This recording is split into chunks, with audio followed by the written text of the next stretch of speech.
You want to know how I dropped 40 pounds in just 45 days? It wasn't some crazy diet or impossible workout routine. I'm going to show you the 3 ridiculously simple ways I did it and how you can apply it to your life, even if you hate working out or cooking. Stick around, it's not what you think.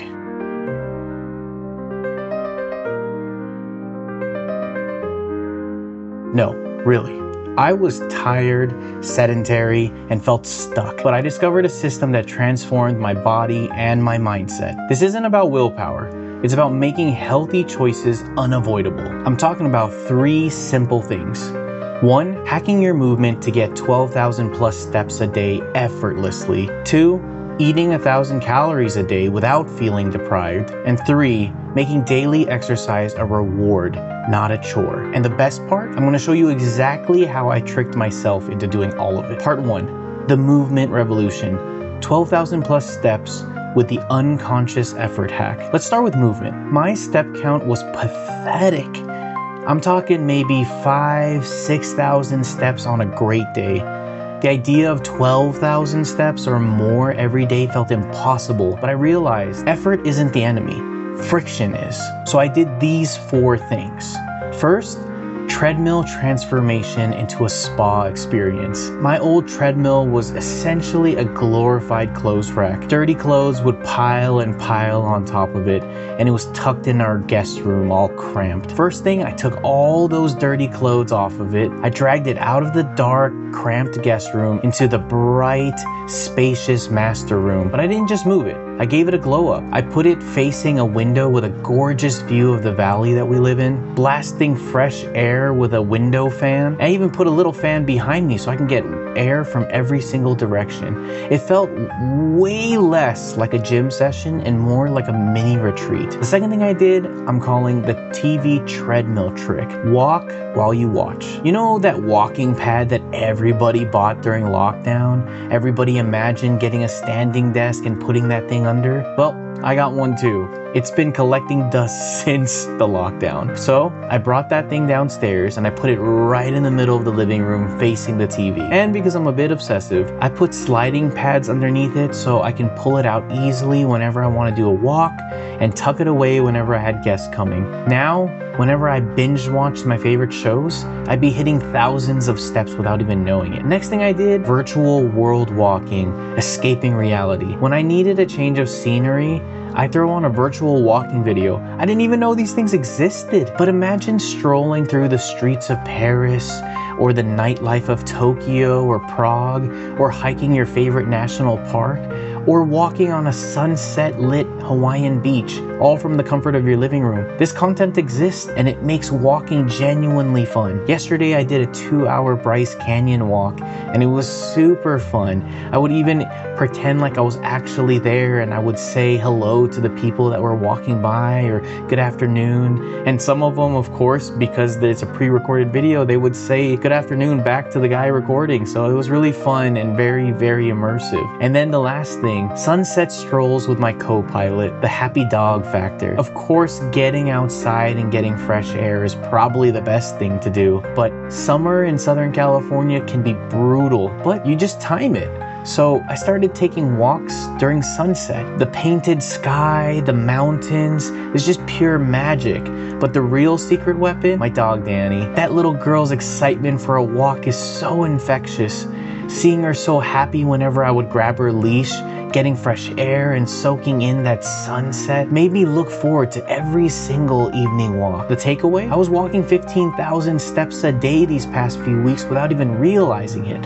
It wasn't a chore, it was just life that I was enjoying. Part 2, the fuel fix. 1,000-calorie days with the lazy chef method. So eating 1,000 calories a day sounds pretty intense, right? Seems impossible, right? It can be, but I developed a lazy chef method that kept me on track even when I felt like ordering pizza or takeout. I did 3 things. The first thing I'm calling protein power prep.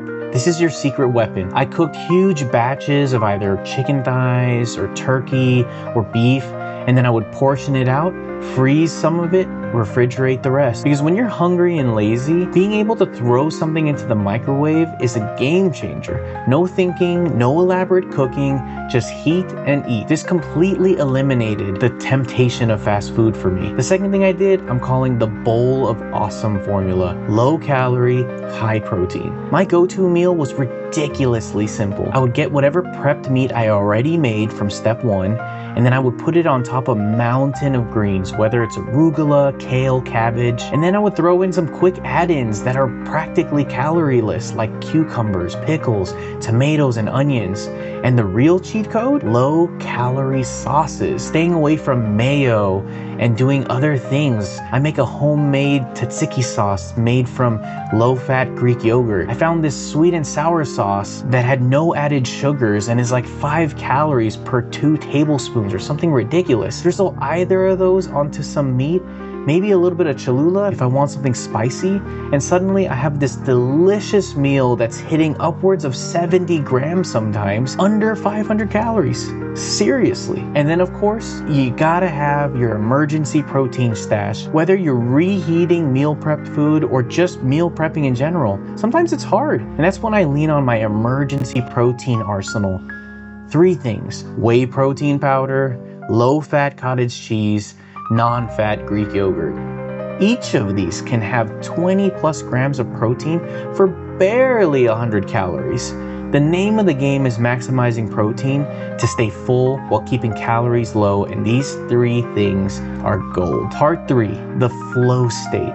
Daily swimming using the reward system hack. My final pillar is swimming. This was about making exercise something I looked forward to, not dread. First thing I did was eliminate excuses, the preemptive strike.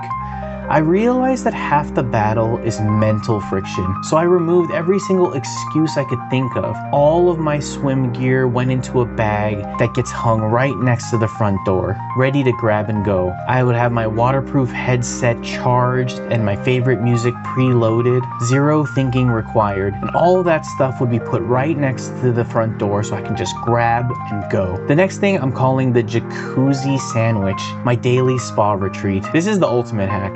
I absolutely love sitting in the jacuzzi, so I made it part of my swim routine. I would start with 20 minutes in the jacuzzi, watching the sunrise, warming up my body.